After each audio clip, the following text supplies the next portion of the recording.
Okay, good evening, everybody. My name is Yue Zhao, and I'm with the School of Communication at Stanford University here.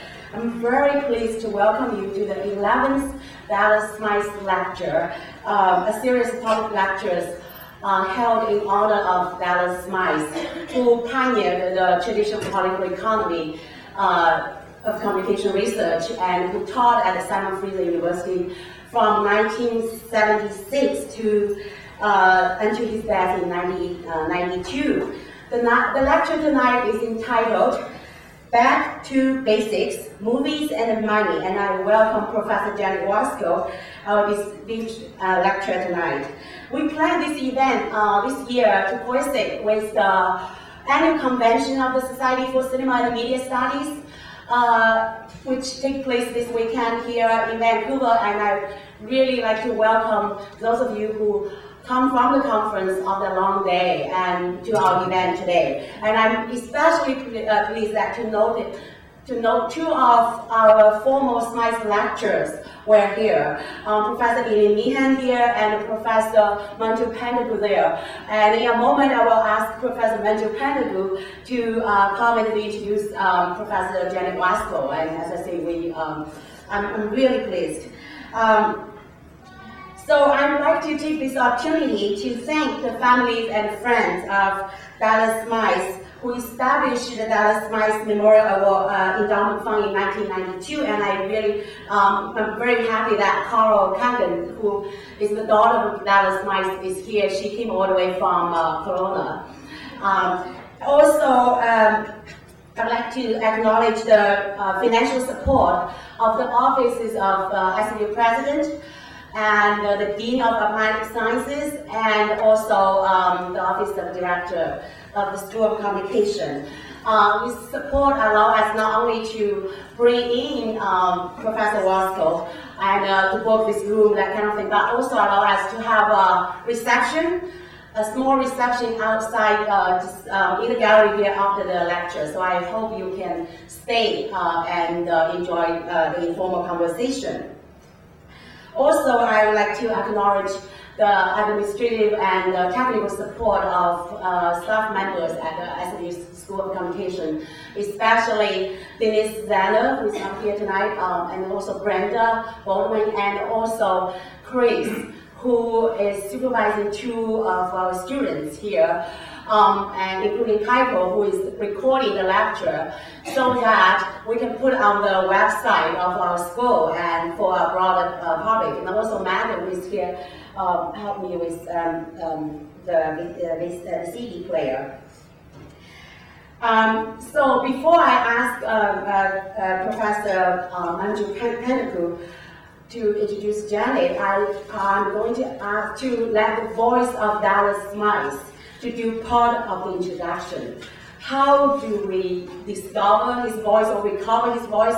Well, our school, as part of our phenomenal expansion, I guess success, during last Christmas, we had a big moved from one part of the campus to a different part, to a much better facility. And as with every family move, you discover a lot of junks and you feel reluctant to throw away. But you also discover some invaluable family treasure that's hidden somewhere.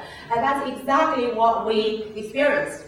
And the most valuable treasures actually is a set of tapes, 22 classroom lectures delivered by Dallas Smythe between the years of, in two spring semesters of 79 and 80. For the course, an introduction course, Introduction to Mass Communication in Canada. And two of these lectures, 1 hour lectures, are on the motion picture industry. And I'm very grateful to my colleague, Barry Truex, who alerted to us about these lectures, and also helped actually who select a segment from the 1980 lecture on the motion picture industry. And so I'm going to play one of those segments, so as a way to share this treasure with you. Okay, so I'm going to push the button and see calm down. I wanted to emphasize some of the historical, structural characteristics of the development of the motion picture industry, because we find ourselves on the receiving end of a very dependent relationship with the United States in the case of the motion picture industry. In fact, we have in Canada what I call a no branch plant industry. We have the effect of a branch plant control by the Americans without having actually any branch production taking place. We have factories producing General Motors, Chrysler, and Ford automobiles in Canada, but we don't have branch plants of Paramount, NGM, Columbia Pictures here.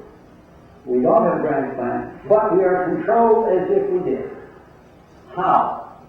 Through the control of distribution of films and through the control of exhibition in the first-run locations in our cities. This is how. This is what happened in the case of motion pictures. The films got longer, first one-reelers, first even shorter than that, and then one-reelers, two-reelers, stringing together until they got the feature-length films, which were pioneered in the First World War period. And the name G.W. Griffith, the films Birth of a Nation and Tolerance, are associated with the pioneering efforts for films which took a couple of hours to 3 hours to watch, and they were full-length feature films. Okay, when you got to that stage of production, you were getting into fairly big budget production. And that required a guarantee of the assurance that you'd have big audiences to view them over a market area, which meant that the producers of those films needed to have assurance in the form of contracts, franchises, or whatnot with theaters to guarantee that when the film was finished, it would have an available market. Because there was an inherent monopoly characteristic in the theatrical end of this whole thing. And the competition for downtown sites created the competition for theaters, which became larger and larger, more elaborate. By the end of World War I, they even were talking in terms of theaters that cost $1 million to build. In fact, Sid Brahman in Los Angeles built a theater which was called the Brahman $1 Million Theater. It was on Broadway. And it was, I think it still has that subtitle painted on the side of the building. These theaters escalated the entertainment environment considerably. Carpets on the floors, specially constructed seats with upholstery, sloping floors, chandeliers, water fountains, toilets in the foyer, all kinds of special attractions were added, which had never existed before. And the proscenium and the stage was dressed up with a lot of gilt paint, and orchestras added to the pit to take the place of the piano, to give it more oomph, more attraction. Pipe organs, which even came up from the basement and suddenly appeared at the level of the stage, were installed in the theater. All of this added greatly to the investments required and justified increasing the price. And since these were bigger establishments, they enlarged the size of the audience vastly in these monopoly locations. A twofold process was taking place here, where competition was destroying itself at the exhibition end and at the production end. And at both ends, there was an attempt to control the other end. The individual film producers all needed to have assured markets, which meant they needed to have theaters ready to take their films. So they were always in the position of driving to establish ownership control or franchise control of chains of theaters from the producing end. Per contra, people, businessmen who built theaters, needed a product to show to the customers, and they wanted to get the most profitable product to show to the customers. So they formed leagues and associations to finance the production of film so they'd have an assured product. So there was an integration moving back towards the source of production as well as one moving down from the producers to the theaters. There's a basic asymmetry which resulted in the fact that by the 1920s there were 5 majors which owned theaters which covered all of the American and Canadian markets. Okay, there were the 5. There were Paramount, Warner Brothers, MGM, 20th Century, and RKO. There were 3 other majors which didn't own theaters, but which used the distributive facilities of the 5 majors. They were Universal, Columbia, and United Artists. You had a total of some 18,000 theaters in the United States and Canada in that market at that time. It has changed a great deal in the last 30 years. I'm describing a situation which produced a Canadian dependency, and that's why I think this historical analysis is important for you.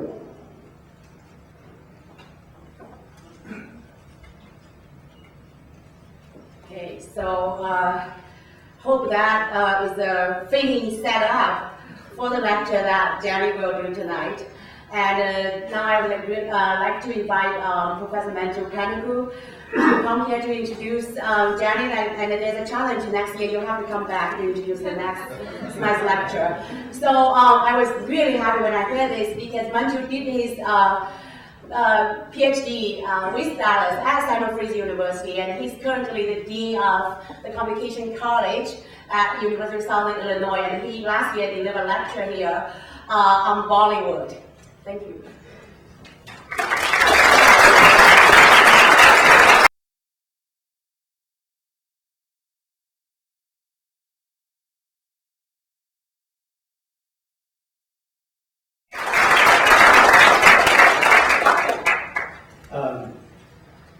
I'm very, very pleased and happy and proud to be back at my alma mater, and also to hear Dallas's voice, because I remember that lecture that he gave to the, I forgot the level of that course, it was an introductory course, it was the court of all students in the communications department at the time.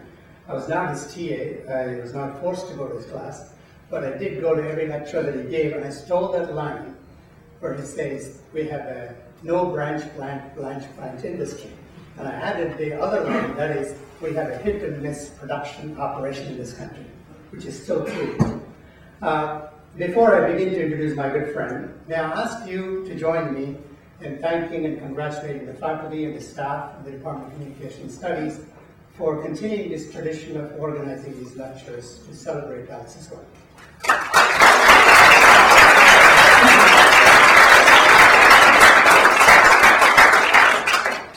Now, let me now come to Professor Janet Wasko. Personally, I feel honored to have been asked by Professor Tao to introduce Janet Wasko. Professor Wasko taught at Temple University in the early 1980s after her PhD at the University of Illinois. And Dallas was actually a visiting professor at the time. And the other troublemaker, as I would call him, was Vinnie Wasko in the same group at the same time at that university. It was a terrific moment in the history of that department and that university. It didn't last very long. They went in different directions. But I did go to a conference at the time and met Dallas, and he was so thrilled to have seen an old student of his who was not aging fast yet, but introduced me to everybody that was there at that time. Several people that are quite famous in the field. After Janet left Temple University, she went to the University of Oregon at Eugene and has been teaching there for more than 20 years now, and currently holds the Knight Chair in Communications. I won't tell you where the money is coming from. Among her many contributions to the field, she has published numerous books and articles, something like 18 or 20 books. I can't keep track of her work, her prodigious amount of activity that she is known for. Every time I turn around, there's a new book on the in one of those book sales areas of a conference. I saw one today. The Blackville Companion for Television is a massive book. Not only has she done her own work, single author work, but she's also collaborated with a large number of scholars from around the world to produce many anthologies and include their work in her anthologies and other contributions that she has made. I had the distinct pleasure of working with Janet as a co-editor of a book that we did. It was called Illuminating the Blind Spots, Essays Honoring Dallas Smythe. And it was one of those hit and miss operations, I must say, because the publisher was going under and we were not sure that it was going to get out. And in the middle of all of that trauma of getting the work out, we did produce that. I think it's a fairly good, well put together anthology of work, which is still very useful to exemplify the kind of work that Dallas would have been very proud. And in fact, what we did, and it was actually Janet's idea, to organize not only this festschrift, but also to organize a party attached to the ICA, which was taking place in Chicago, and she managed to pull this off. I was the local host committee, so to speak, in Chicago. All I did was to get the Indian food for this particular event. But she pulled off the rest of it, where you had more than 100 scholars from around the world come and celebrate Dallas's work. And we have Smythe come to this? Yes, we did. And if I remember correctly, he didn't want to take the plane because he hated those planes. He took a train all the way from here to whatever variety of cities and ended up in one of the northern suburbs of Chicago, and we went and picked him up. And he was just thrilled to have this all happen at the ICA, with which he had many difficulties. It was quite an interesting situation. But I think the most important thing that I can say about Janet's work is that she's been consistently producing this body of work that exemplifies this tradition that Dallas set out to do. And we should be all very, very proud of the fact that she's been doing this for over 20 years. And there's another aspect of this that you would, I'm sure, be very pleased to hear this. Not only is she a world well-known scholar for the work that she has done, but she's also a terrific teacher. I know this from the fact that I've hired some of her students. And I meet them in all the conferences. They admire her, they adore her, they speak about what a great mentor she has been, not just in the classroom and for the PhD, but beyond that, as a kind of an extended family that you develop with your graduate students. Now, on a personal level, I met Janet when we were both graduate students. I was studying here at SFU with Dallas Smythe, and she was studying with one of Dallas's very celebrity student, Thomas Kuback, at the University of Illinois. And there was a colloquium at the University of Illinois where it was a colloquium on political economy. And a few students were actually invited to this. And I met Eileen Meehan at the same time. And I remember going to the pizza place that was owned by Eileen's husband at the time. And what was just amazing was that I was very nervous because you have Dallas, Herb Schiller, Jim Hayes, Vinnie Wasko, and several others sitting around the table, and I was asked to give a paper on Canada. And I met both of these wonderful women that you have in front of you, and I've been friends ever since, and comrades at many, many different levels. And I will give you a couple of examples of this. We have worked together. I think one of the principal things about political economy is that it's not just a theoretical engagement. It is about praxis. And that's what our teachers taught us. And that you are not only engaged with the ideas and investigate them, but you actually are involved in public, political, and public life. That is really important to carry on that project to the next level. And as part of that, I can give you a couple of examples. Janet and I have worked together, among many others. Nearly 100 people met in 1982 at Temple University in one of the churches in the basements. And we created the Union for Democratic Communication, so the beginnings of that, and which is still around. A new generation, or maybe a fourth generation of political economists are running the show, and that's just a wonderful thing, how we build institutions and they continue on. On the other area in which we've actually worked very hard, and she has worked far harder than I have, in that is the IANCR, which is an international organization in which Dallas had heavily invested. And I think that is still doing very well, and she's head of political economy section. Now, I'm thrilled that I was asked to do this. I give you my friend and comrade, Janet Wasko.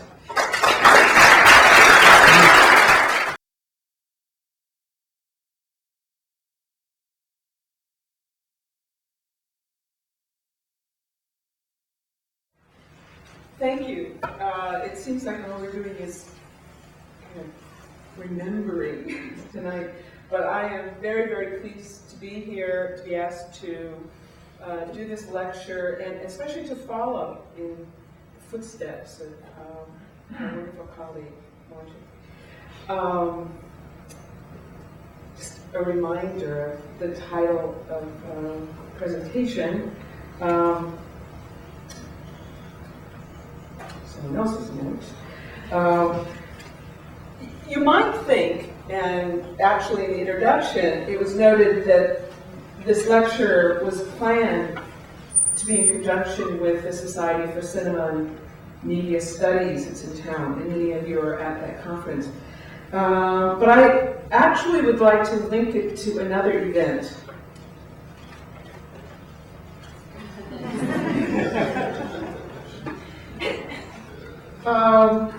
It's, I believe, very difficult these past couple of weeks to avoid hearing about this event. If you don't know, if you've been on an island or something, the 78th Annual Academy Awards ceremonies take place tomorrow evening. It, by the way, is a week later than usual. If some of you keep track of these things. Why? They didn't want to coincide with the end of the Winter Olympics, of course, so it's a week later. But this is an event that draws attention to Hollywood, of course. I'd like to ask why people watch this event, and millions of people do.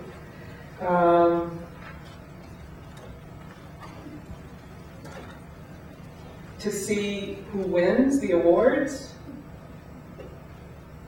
to see what they're wearing, the celebrities, and this year maybe they're watching to see what Jon Stewart has to say, to laugh at him, laugh with him, and so forth. It's very difficult to avoid all the hoopla that's surrounding this event. In fact, where is it? This morning, the local newspaper outside the hotel room, I picked it up and this dropped out. Entertainment, inside entertainment, it's all about the Academy Awards. So it's very hard to avoid. But why do people in Hollywood watch? I don't know. I think that to some extent, some of the people in Hollywood watch this because of what they usually are watching for. They have a lot to do, this has a lot to do with the reason why Hollywood does anything,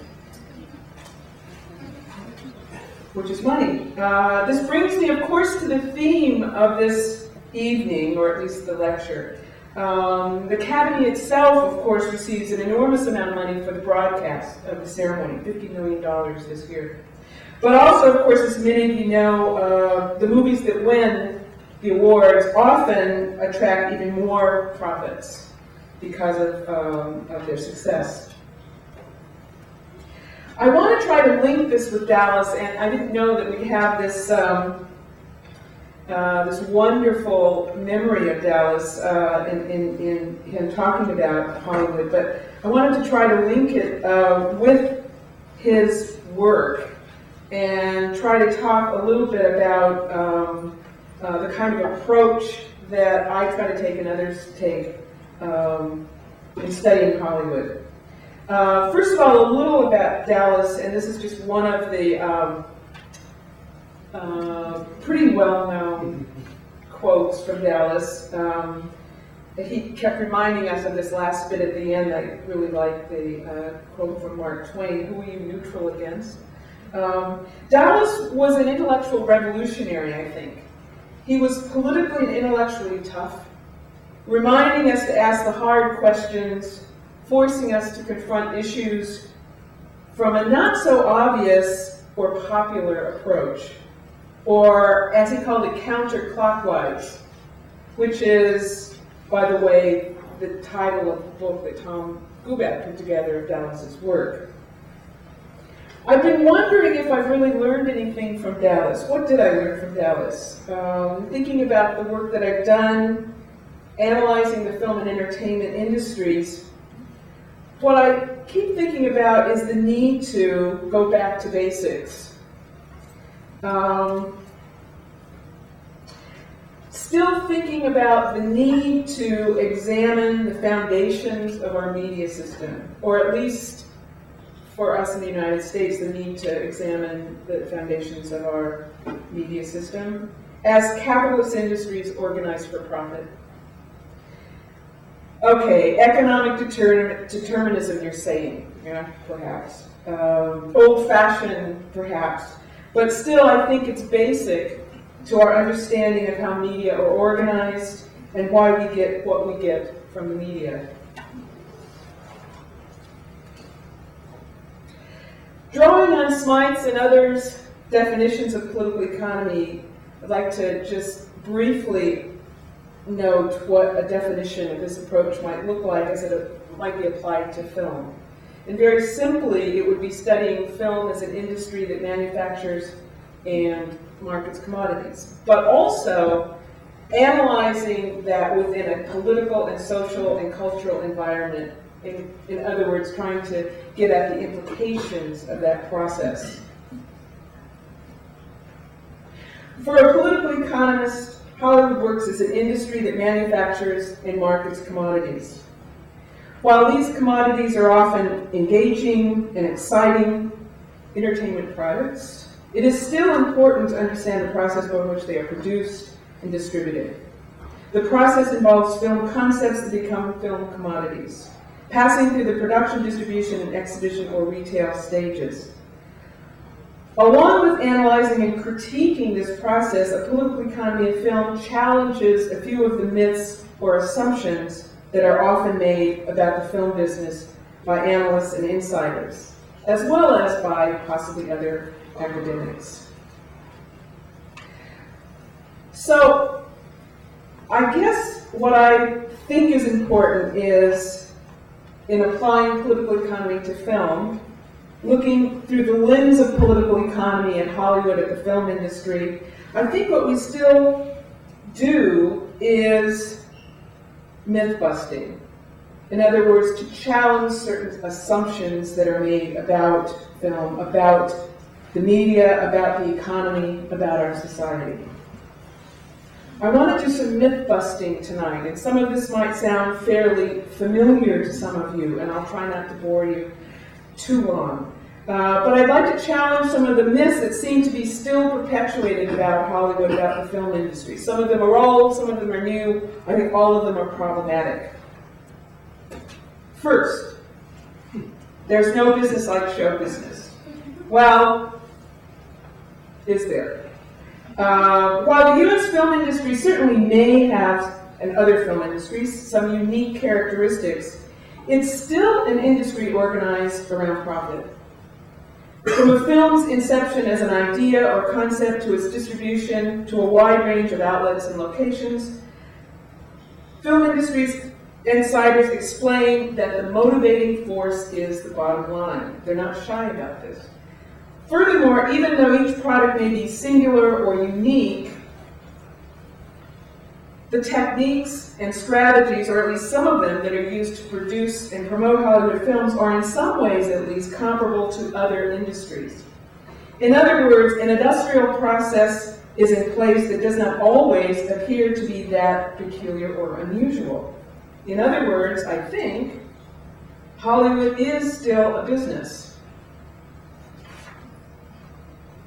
If there's any doubt about this, just one example has to do with financing.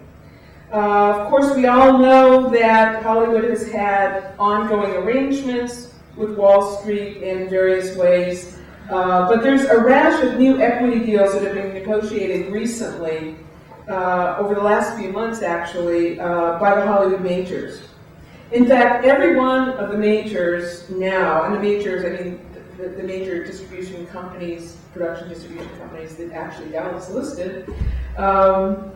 In fact, every one of them now has at least one private equity deal for a total of over $2.5 billion of new money coming into the industry for production.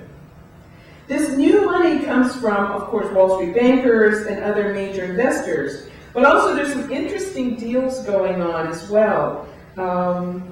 We have a long history of Hollywood's interactions with financial institutions that I explored with Tom Kubek as my advisor at the University of Illinois for my dissertation.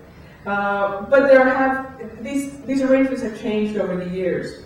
The latest wrinkle, the new funding, is coming from what are called hedge funds.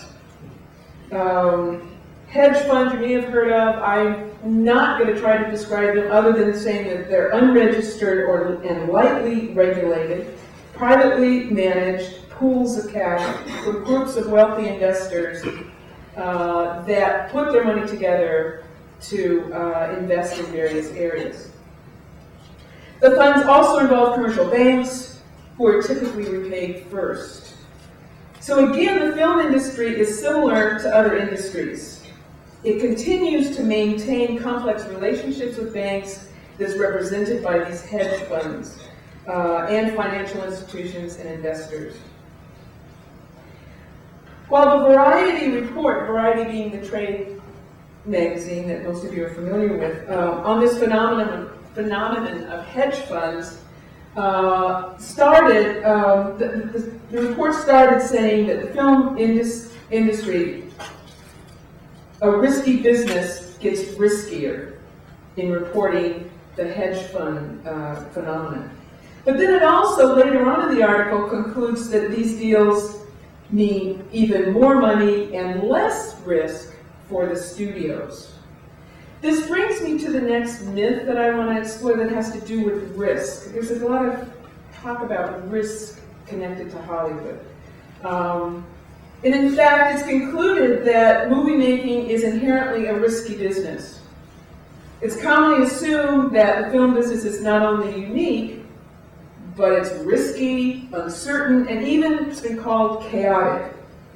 The industry's key trade association, the MPAA, the Motion Picture Association of America, explains this point on their website. Let me just go through it.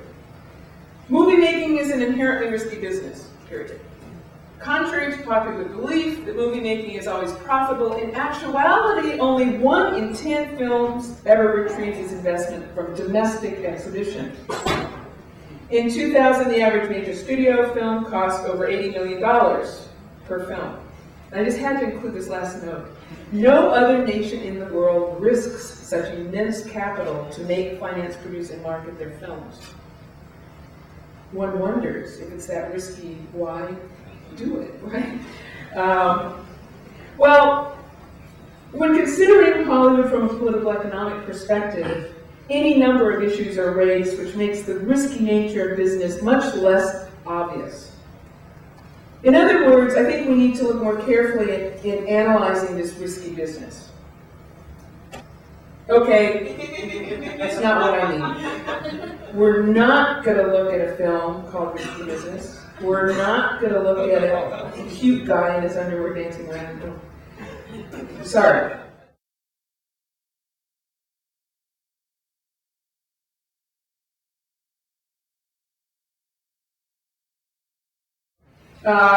What we need to look at is possibly less exciting. We need to look more closely at the availability of data, production access, production deals, diversified revenues, a number of things that I think argue the point or explore the point about the risky nature of Hollywood. All of these areas I think need to be examined more carefully, and I want to go through this quickly with you, pointing out some of these areas and why I think this claim about risky, Hollywood being a risky business is problematic. The first has to do with the data available. And anyone who does work in the film industry knows how difficult it is to find good data, reliable data. And it's not some political economist who made this observation, but Harold Goebel, who's a very legitimate investment type person, advises people where to put their money, noted in one of his books, the lack of access to real numbers in this industry is astounding, and it's getting worse all the time. We have no way to judge how there was actual return on equity, nor can we accurately assess the year-to-year health of the film business. Well, how do we know anything about whether or not a film is risky? Well, we don't really have good data. Another point has to do with production excess. Very often, the riskiness of filmmaking is attributed to the high costs of production and marketing. High production costs are often blamed on demanding stars and other kinds of profit participants who receive multi-million-dollar contracts. Many would argue that the movie business is out of control, with inflated production budgets and outrageous marketing expenses. In fact, the most recent average for just negative costs, production costs and so forth, from the MPAA is about $63 million. This doesn't include marketing, which is another, on the average, $34 million. But if we start looking at some of the films that we're familiar with, the recent example I want to use is King Kong. And most of you may know that Universal Pictures paid Peter Jackson himself $20 million to write, produce, and direct. The film itself cost over $200 million. It wasn't the most expensive film of all time, but certainly pricey in light of what's being called a very weak box office. It might be argued very simply that film production doesn't need to be so costly. It doesn't require extravagantly paid stars. It doesn't demand huge amounts to be spent on advertising and marketing. And while some people in the industry would agree with these points, this begs the question of whether or not the prevailing film industry practices that involve these very high-priced films are inherently risky. In order to sort some of this out, we also need to look at the various kinds of production deals. To begin to understand the risk, we need to understand how distribution companies arrange with other companies to produce films. And there are various types. First of all, there are in-house films produced each year by the major studios. However, many production distribution deals are arranged with separate, supposedly independent productions by way of packs. Some of these companies become somewhat dependent on the studios in terms of these packs and actually have offices on the studio lots, receive various levels of support in addition to distribution deals. The majors also distribute films without any financial involvement at all. These agreements are called negative pickups. They're typically arranged before a film is completed.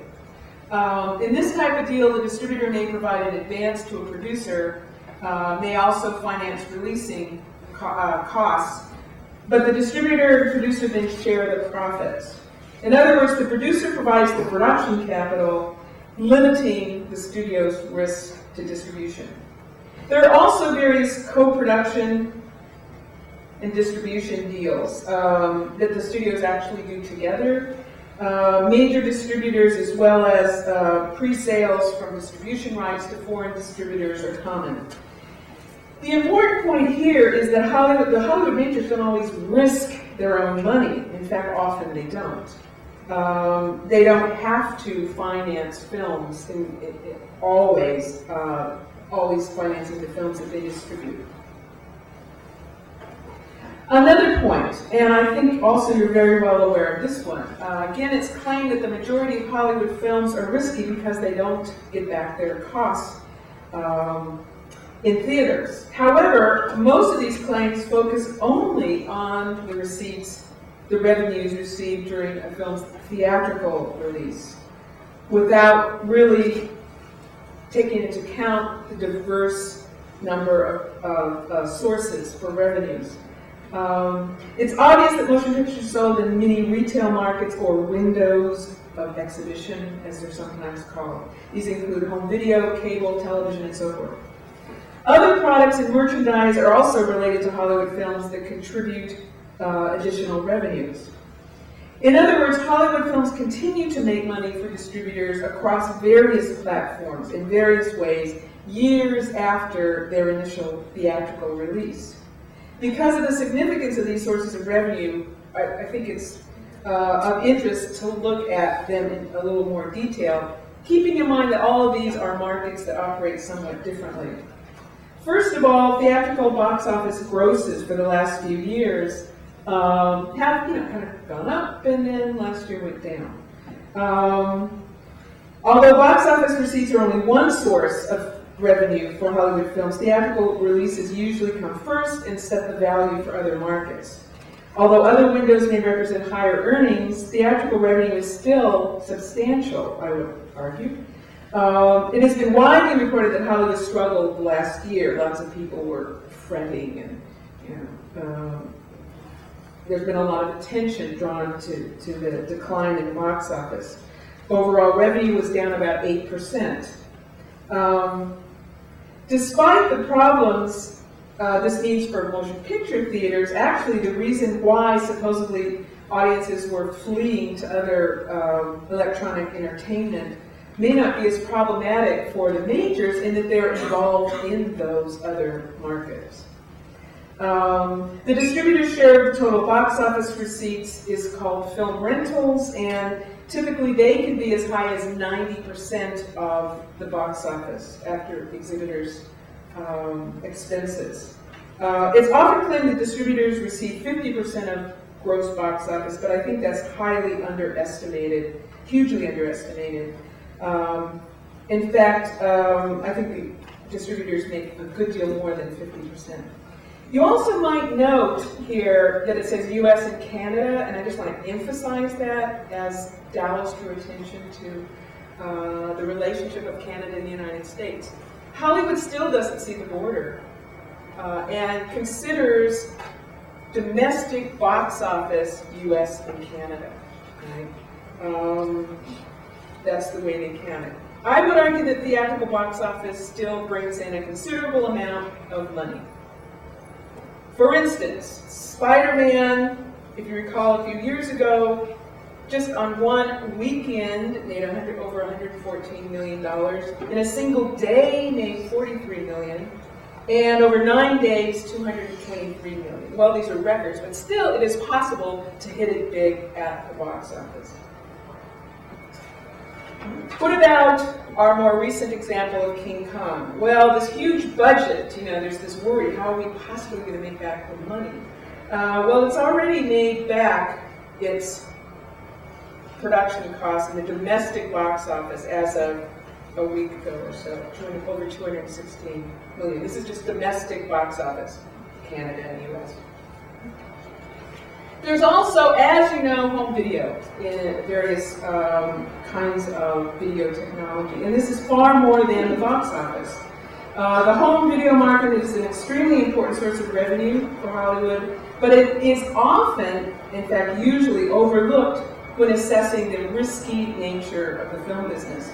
Despite last year's gloom and doom, the home video industry still hovered around $24 billion. And that is considerably more than the box office. It also might be noted that these products are especially profitable. For instance, DVDs, and King Kong will be coming out very soon in DVD, are extremely profitable. They wholesale for about $10 or $15 each, and are sold to consumers for, well, you know how much. One studio head explained that the studios make at least $15 in profit for the sale of one DVD. So not only does the sale of video cassettes and DVDs represent larger revenues than the theatrical box office, distributors benefit grandly from an especially lucrative model of revenue sharing from this market. More money. There is also television, of course. There are also various markets involved with films on television. One is pay-per-view, pay cable, offer a window after the box office. But at least for pay cable, there's a possibility to continue airing these films for years and years and years.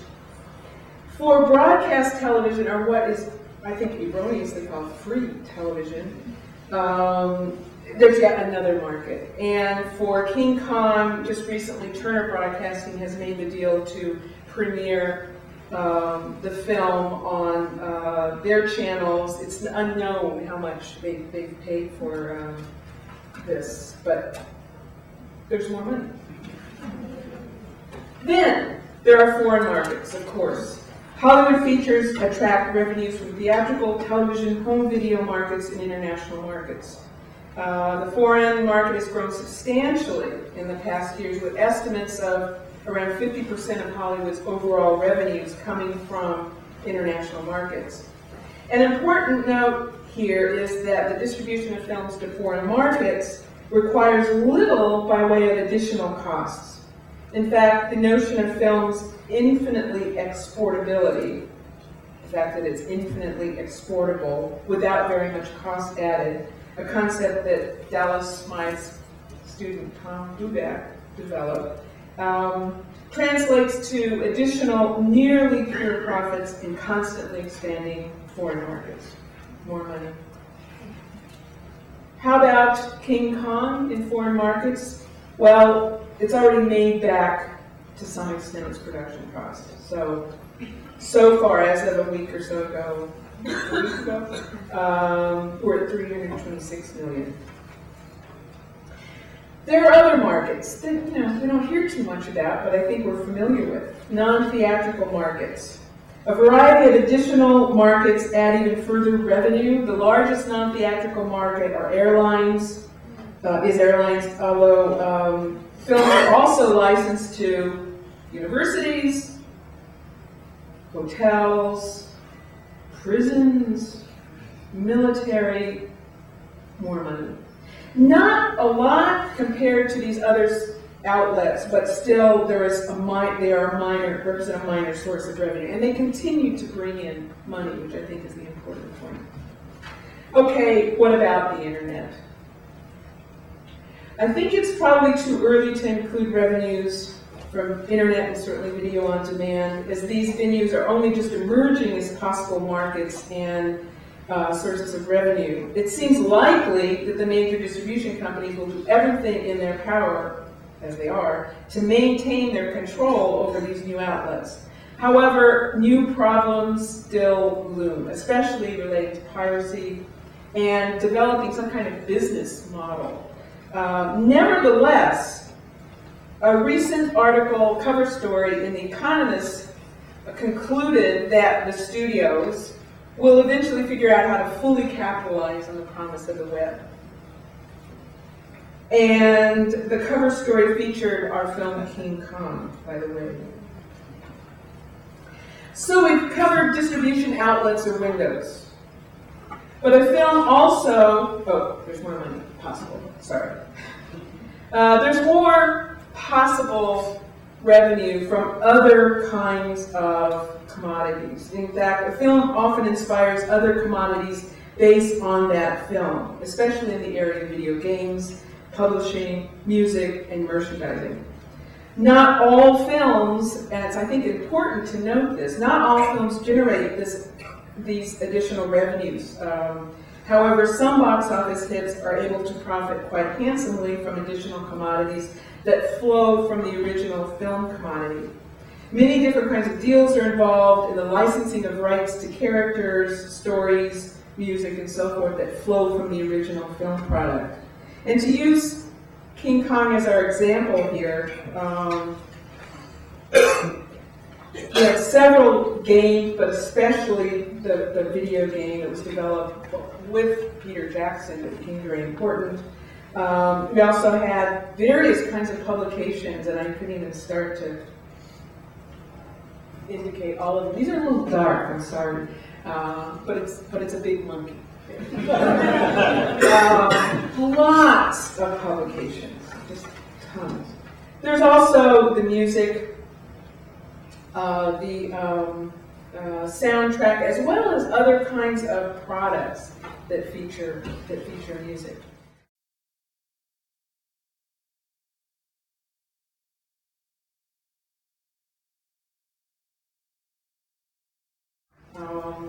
Okay, I have to now shift to my second file because I do too many of these images and my files get so big for the merchandise. And I'm really sorry that these don't come out because my favorite product are those slippers there, the King Kong shapes.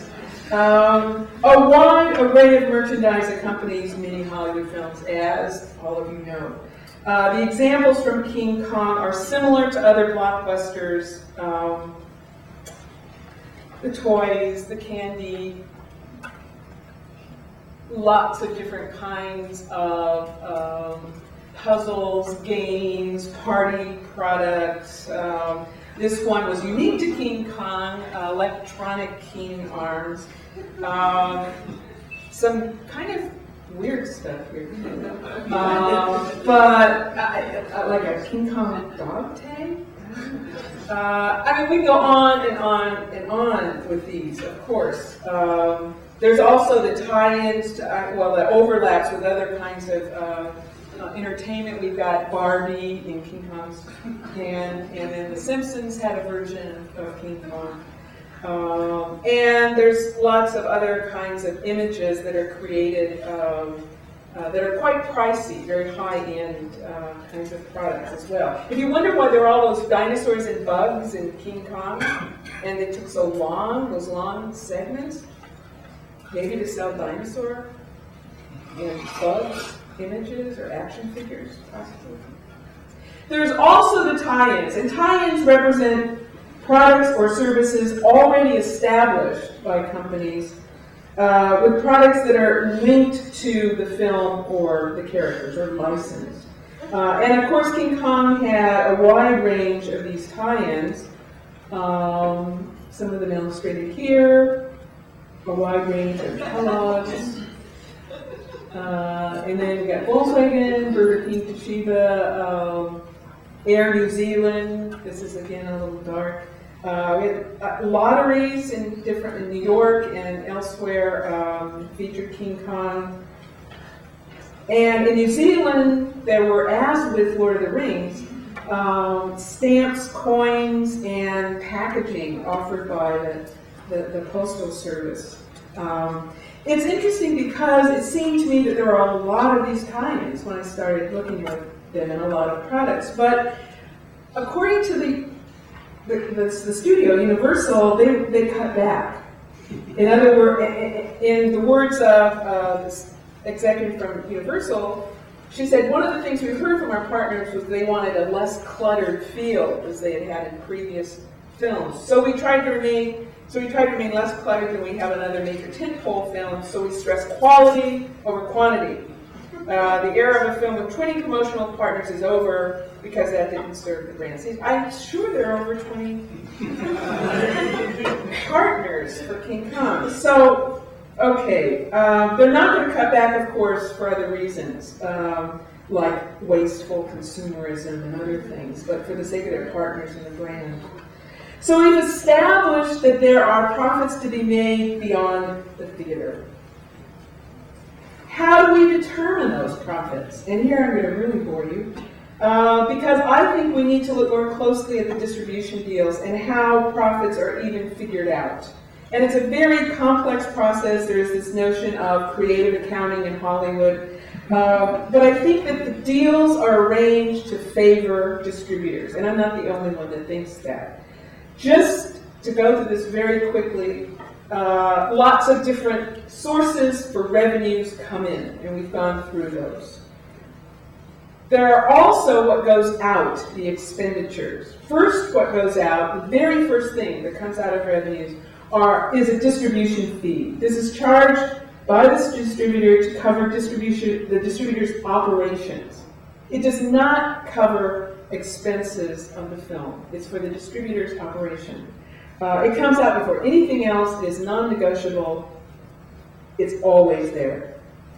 Then come the expenses associated with the film, or that are claimed to be associated with the film. And you'll notice that there's some weird things included in there. For instance, MPAA dues.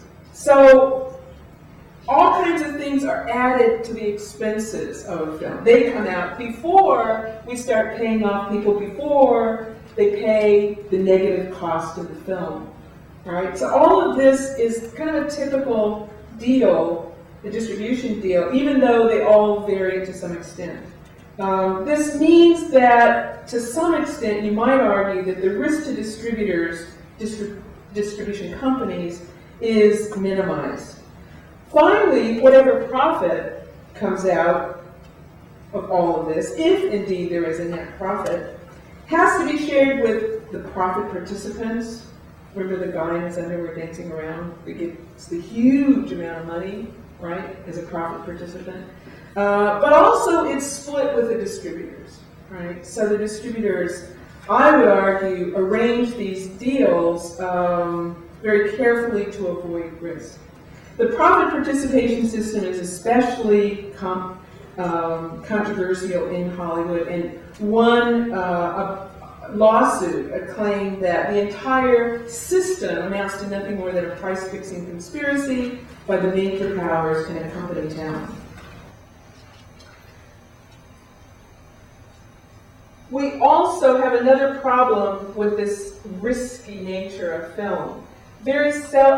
Typically the focus is on individual films, not overall activities of film companies or the film industry. As all of you know, I'm sure, all of these companies, the Hollywood majors, are part of diversified conglomerates that are quite big, no longer depending on movies as their only source of income, but involved in a wide range of cultural production, from audiovisual products to theme park operations to whatever.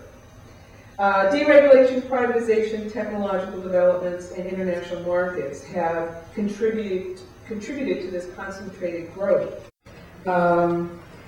Despite the presumed risk involved, the major distribution companies manage to survive and usually profit quite well.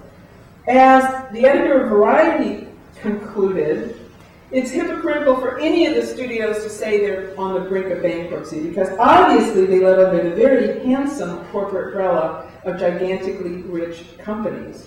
I mean, they're not even companies, they're sort of nation states. AOL Time Warner is a nation state, so is Viacom. This is not a political economist talking, this is a fellow from the industry. What do these companies look like? Walt Disney, just to give you a sense, an overview of how broadly diversified they are. I think you're familiar with some of these companies. Viacom, another example, the number 3 company behind Time Warner and Disney, just as an indication of how diversified they are. They are not just distributing films. So, is film risky? As one Hollywood observer has recently explained, and I quote, "It's not unusual for a studio to have invested $1 billion and to generate less than 10% return on that.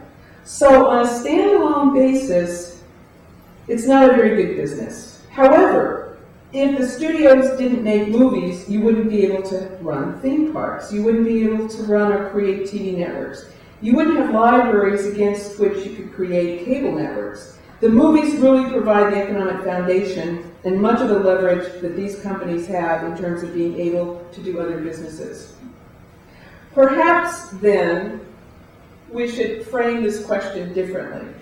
Perhaps films are risky, Hollywood films, but I would argue that Hollywood in its totality should certainly, the riskiness of Hollywood itself should certainly be questioned because of all these reasons. I know I said I was going to try a couple of other myths, to bust a couple of other myths. I won't go into as much detail with that. Another myth, I think, is about competition. It's a dog-eat-dog business, to which Sam Goldwyn said, and nobody's going to eat me. Sam Goldwyn has some wonderful quotes. Some claim that the industry is heavily competitive. However, it seems obvious if we start looking at the breakdown of market shares for retail outlets where feature films are bought and sold, that Hollywood represents a relatively concentrated industry. Let's look a little more carefully here. Theatrical film box office from last year, we had the top 6 companies receiving a little over 72% of the theatrical box office. Well, that's concentrated enough, but we have to look more carefully at that. And when we start adding, for instance, New Line to Warner Brothers, because they're part of the same company, when we add DreamWorks to Paramount, recently bought them, and so forth, we get this down to 6 companies. And it looks quite different. It's a total of almost 90% of the box office. And as my friend Manju said today, that happens year after year after year. Okay. Home video. It's very similar. In fact, we've got the same companies involved, and we've got nearly the same amount of domination, about 90% of all of the home video markets. The revenues come in and go to those same companies.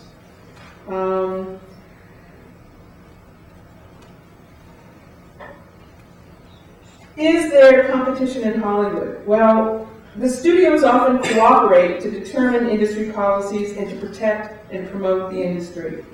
This dominance is echoed in the clout that is demonstrated in the various deals that characterize the industry. Power deals that involve the major studios and Hollywood's power players with very little room for independents or smaller companies to compete for talent and other resources. The major strengths can be contrasted to an independent film company that only produces films and thus is unable to capitalize or draw strength from diversified revenues or from a conglomerate owner.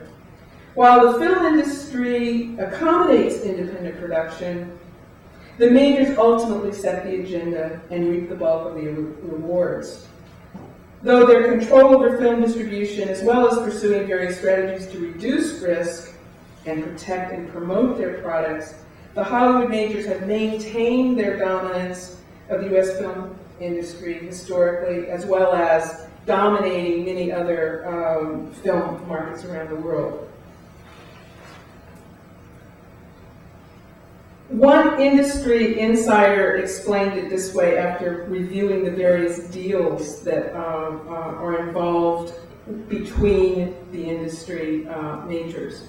John Combs, who worked in this industry for many years, said the pervasive market power of the major studios in the U.S. has been gained and is maintained by engaging in numerous questionable, unethical, unfair, unconscionable, anti-competitive, predatory, and/or illegal business practices. And he's not a political economist, you know. These are not my words. This is someone who worked in the industry. Hollywood is an oligopoly. It has been for a while, and it still is. In typical oligopolistic fashion, Hollywood represents a relatively few large companies that dominate an industry where entry is relatively difficult and collaborative behavior is typical. The major's dominance is indisputable, I think, and uncontroversial. It's noted by people within the industry. It is often defended, though, as necessary for the industry to succeed. I wonder. It's also said that, you'll be surprised, possibly, that film is a democratic form of entertainment. A film executive once described the industry as democratic because, quote, customers vote for one movie over another by simply putting down hard cash. Another assumption about Hollywood then is that the industry offers a wide range of entertainment choices that are determined by audience demand, thus this supremely democratic form of entertainment. Well, hundreds of films are produced and distributed each year. It may be possible to argue that there's audience choice, but this choice may be constrained in various ways. Hollywood consistently distributes formulaic and recycled products to theaters and other outlets that need these kinds of products, as Dallas pointed out in his earlier comments. Despite the artistic claims made by some filmmakers, Hollywood films are made because they are perceived to be popular, profitable, and represent low risk. Certain kinds of films are made more often than others. For instance, genre films that appeal to a young audience, remakes, sequels, formula films featuring well-known stars typify the Hollywood film. One of the points to be made here is that many segments of the movie audience may not be served by typical Hollywood fare. Indeed, it may be possible to argue that audience preferences don't really matter as much as typically assumed. And I know I'm going to get some comments on that. Even though audiences are said to influence the films that are produced and distributed, such influence is mainly, some would argue, a matter of choosing between the films that are actually made available. Certainly, much of American popular culture, including Hollywood films, is mass-produced in this way. In other words, it's not created by public preference, but by industrial intentions. In this sense, the claim of Hollywood as a democratic form of entertainment may be somewhat overstated. Okay, my students are saying now to me, after all of this, so what? It's just entertainment. What are you so excited about? Serious discussions of the film industry are often met with this response. Yeah, it's only entertainment, you know. Despite this commonly held assumption, I would insist that Hollywood's not just about entertainment. Oscar Levant said this, and I dislike the quote, but I think many would agree that Hollywood is a business that produces and distributes products that have at least some economic, political, and cultural implications. Hollywood films may offer engaging fantasies and convenient escapes from the drudgeries of daily life, but they also offer explicit visions of the world and lessons for living in that world. In addition to the obvious economic characteristics that we've been talking about here, motion pictures certainly are ideological products and thus are socially and politically significant. I would argue that understanding how Hollywood works is a necessary component to discerning this overall social significance. And just to punctuate that point, I suppose I'll just leave you with two reminders. Unfortunate reminders, as painful as they may be, of Hollywood's direct contribution to U.S. politics. And speaking of pain, I want to conclude with this point that was interestingly picked up in King Kong, to come back to King Kong. Supposedly it's an anonymous quote that is used often in Hollywood. Common observation is that Hollywood now is in pain. Whether the pain or the decline in the box office is permanent remains to be seen. But is Hollywood really in a painful situation? Is film really forever? Perhaps Hollywood is a unique industry. Perhaps individual films represent risky enterprises. However, by using this political economic lens that I've been trying to apply here, it's possible to really question some of these assumptions. If indeed the industry is risky, it still manages to survive, and companies, especially the major companies that are connected to larger entertainment conglomerates, continue to thrive and do very well, having adapted various organizational and policy responses to the risky business. It's also important to acknowledge that despite the unique and cyclical nature of the industry, there are general ongoing tendencies and characteristics that do not change. From a political economic perspective, it is important to emphasize that the basic motivation of the industry hasn't changed. Motion pictures developed in the U.S. as an industry and have continued to operate that way. Above all, the primary driving force and guiding principle of the industry, still I would argue, is profit. and capital is used in different ways to achieve that goal. Inevitably, individuals and companies come and go as companies move from one project to another, even moving to other businesses, to new or more profitable technology. Nothing is sacred. I'm not sure if film is forever. As Thomas Buback pointed out many years ago, the ultimate product of motion picture business is profit. But motion pictures are but a means to that end. One other Hollywood executive explained it this way: studios exist to make money. If they don't make a lot of money producing movies, there's no reason for them to exist. Because they don't offer anything else. They offer entertainment. But you don't need studios to make entertainment. You don't need studios to make movies. The reason they exist is to make money. Again, this is someone from the industry, not wild, crazy political comments. The profit motive and the commodity nature of film have implications, I think, for the kind of films that are produced and not produced, who makes them, how they are distributed, and where and when they are viewed. Thus, Hollywood cannot really be understood without the context in which this production and distribution takes place, which is an industrial capitalist structure. I guess I haven't told you who's going to win the Oscars, and I probably haven't told you too much about whether or not I like Hollywood films or whether I think they're going to continue, but I hope that some of these points might be of interest and may even cause some controversy or prompt some questions, which I would invite you to raise from here.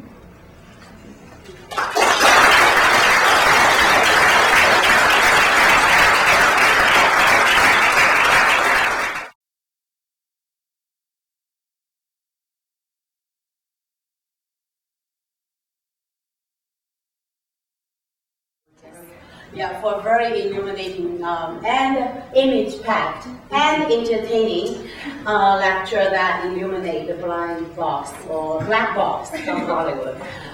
So we have about 15 to 20 minutes for questions, and I will ask you to go to the microphone there and identify yourself and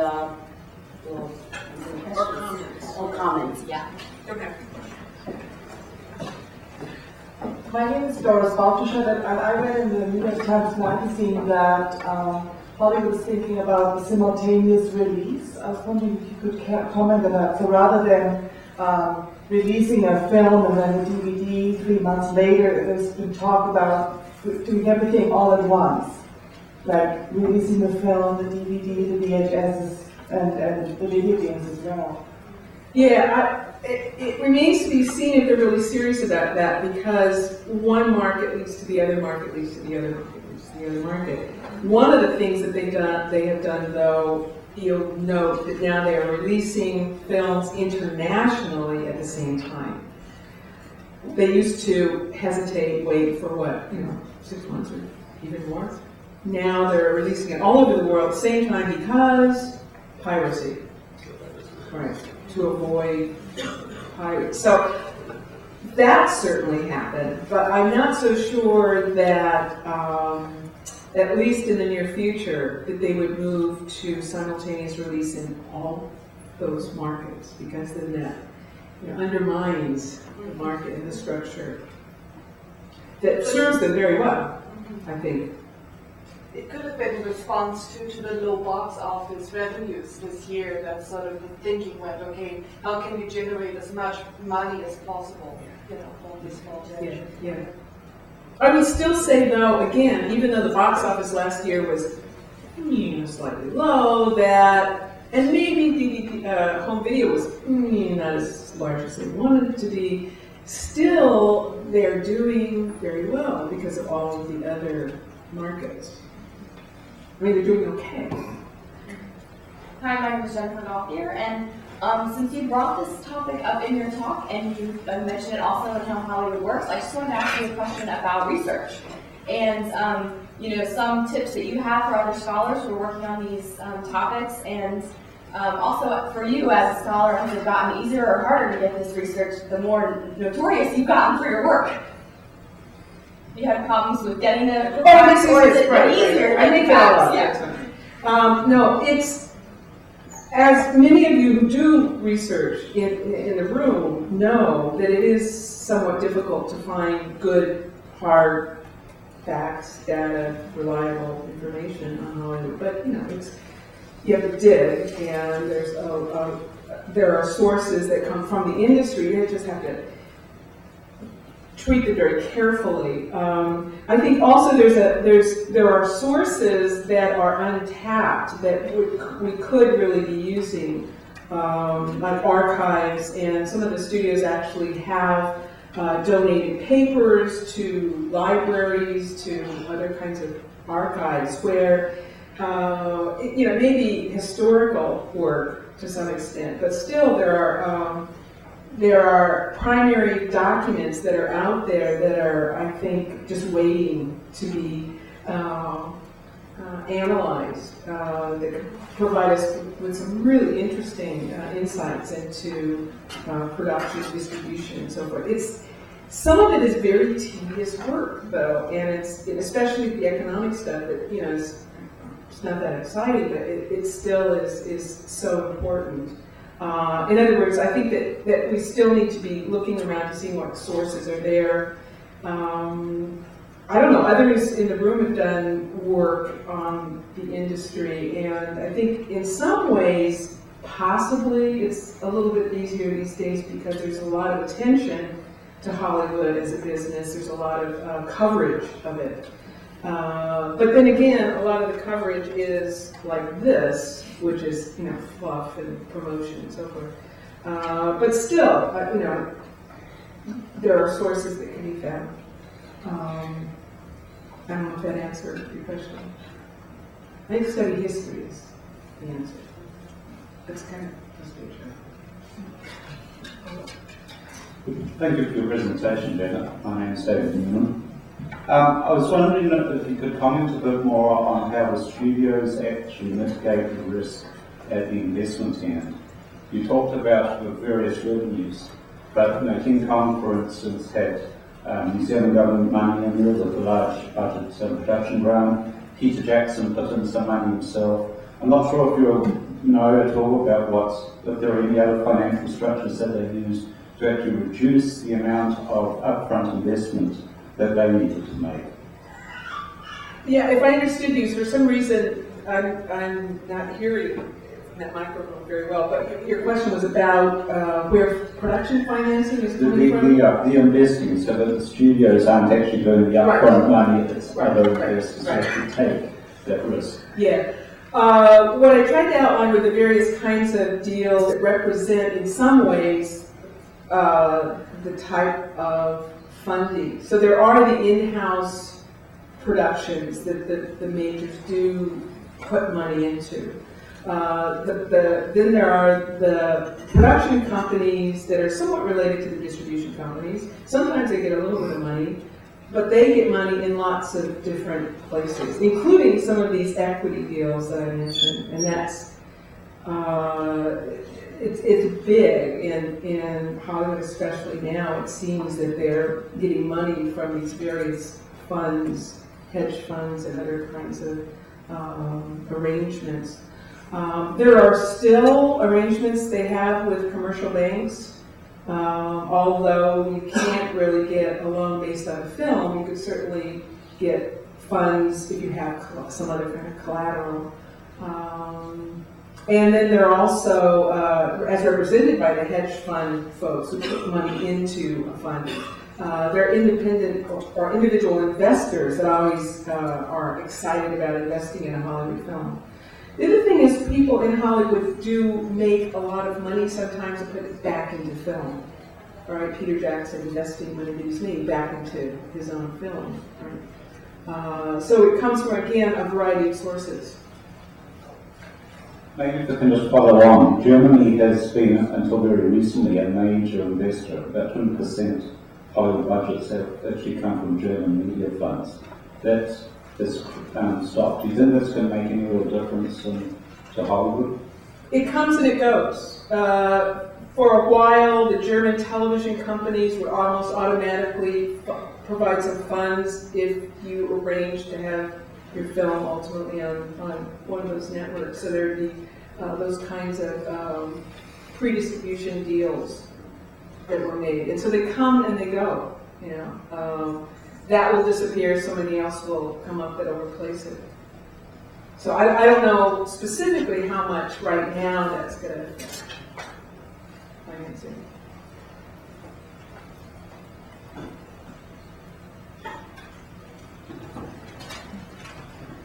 I have a couple of questions. One is, it seems to me just anecdotally that the actual demographics of Hollywood moviegoing have changed over the last, since Smythe's time.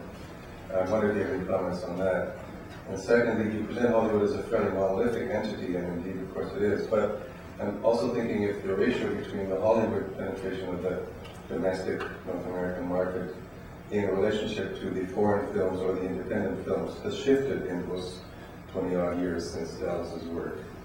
Because it seems to me that it has, with the mini theaters and all this kind of stuff. So I'm just wondering if you have any thoughts on those two issues. I guess since Dallas gave that talk, when was it, in 80? 80, we just were starting to get video. And I think that's had a huge impact on things that, you know, that probably couldn't have been foreseen at the time.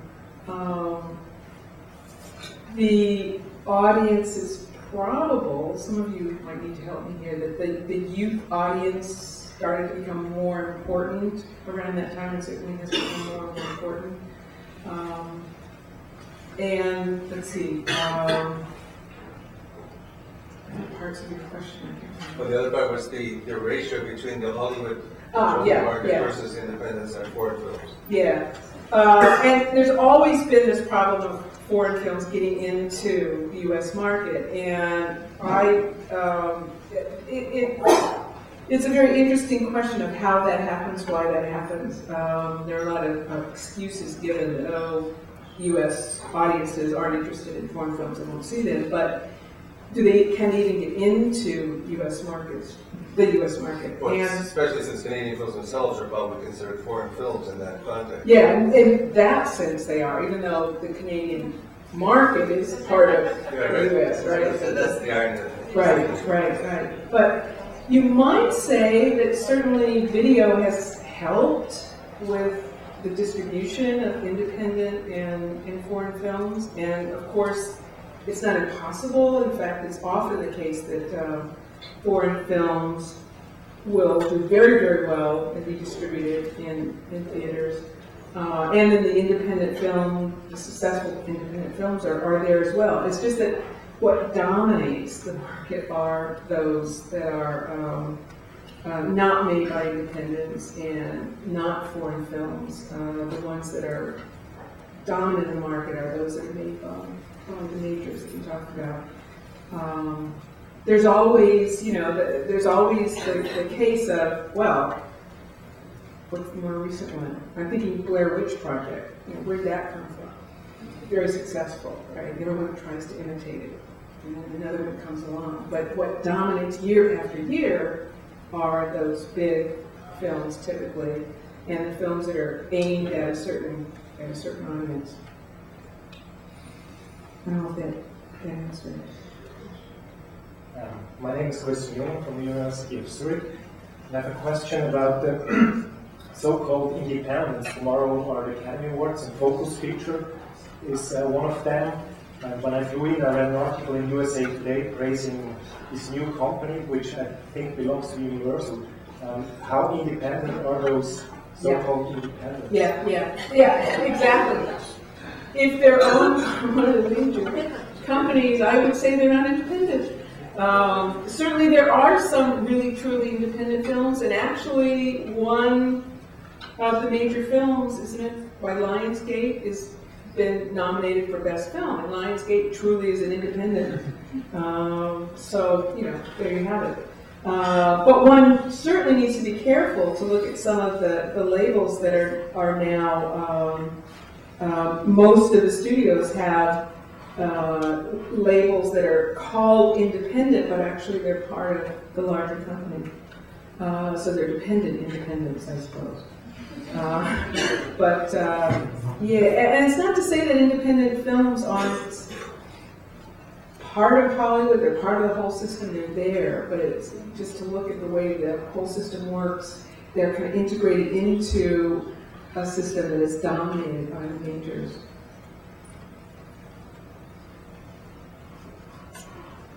I also should apologize about being so gloomy and doomy, you know, it's all impossible. It's not necessarily the case that these companies can continue. Maybe things can change.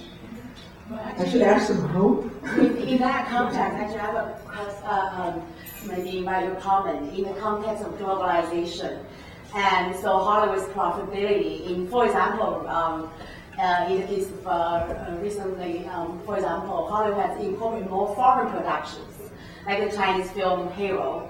So to what extent that is going to challenge Hollywood or is going to enhance the profitability of Hollywood? Yeah, I think there are a lot of challenges out there for Hollywood, and they have to do with lots of things: technology, piracy, other film countries.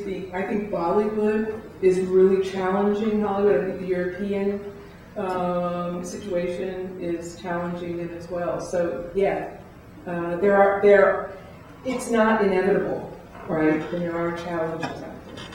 Well, somebody's waiting there, and we're at 9 o'clock, but I will allow that question, and then we can't wait to go to the reception, which I think is ready already by 8:30. So we get rewarded for that. Yeah. It'll be quick. I'm Mark Gallagher. Hey, Jan. Hi, Mark. Yeah. And my question is about globalization as well. I mean, you talked about the growth of foreign revenue, and you didn't really use, this isn't really a talk about content, and you weren't really working the media imperialism thesis too much. That's cool.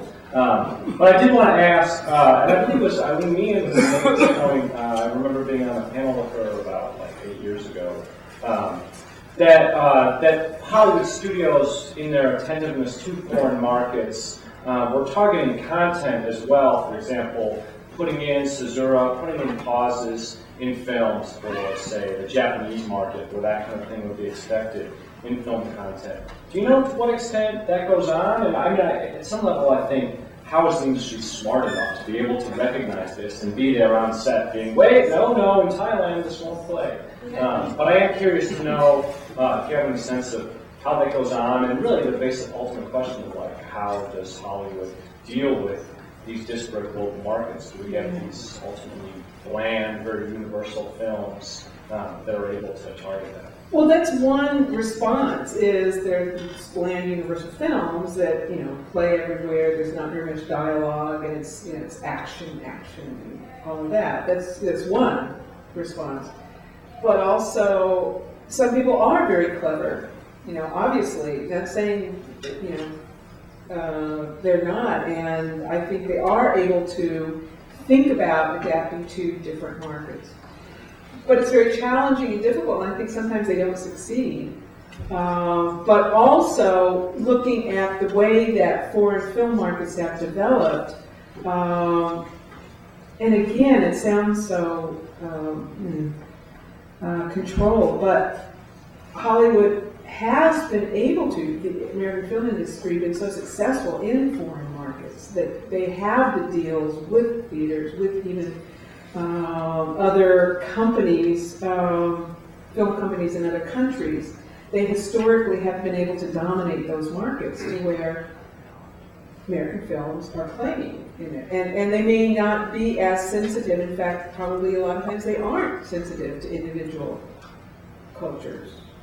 Does that make sense? But then there's also the possibility of making certain changes when a film comes into a country. I don't know, I don't think I'm doing a very good job at all of answering this, but I think it's a really interesting and important issue. I wish someone would study this, about the way that films are being adapted for international markets. And I think there's different techniques and strategies being used. Hi, my name is Senator Tui of Infinite Entertainment. The way I understand it is they actually shoot the restricted stuff for the foreign markets like Japan and whatnot and have higher levels of violence, and then actually edit it out for certain markets. Sometimes. Thank you very much, and please join me again in thanks and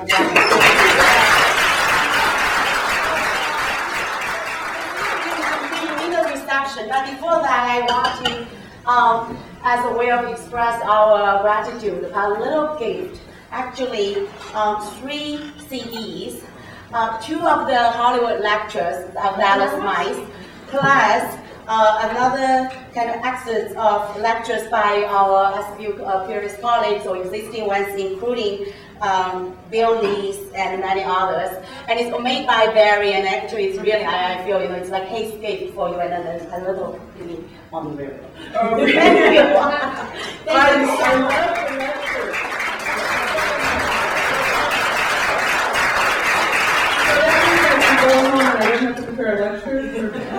Yes, and if you would like to buy it, we have 20 of them. Oh, okay. So, yes, thank you very much, and please join us for the reception in the gallery just outside the school.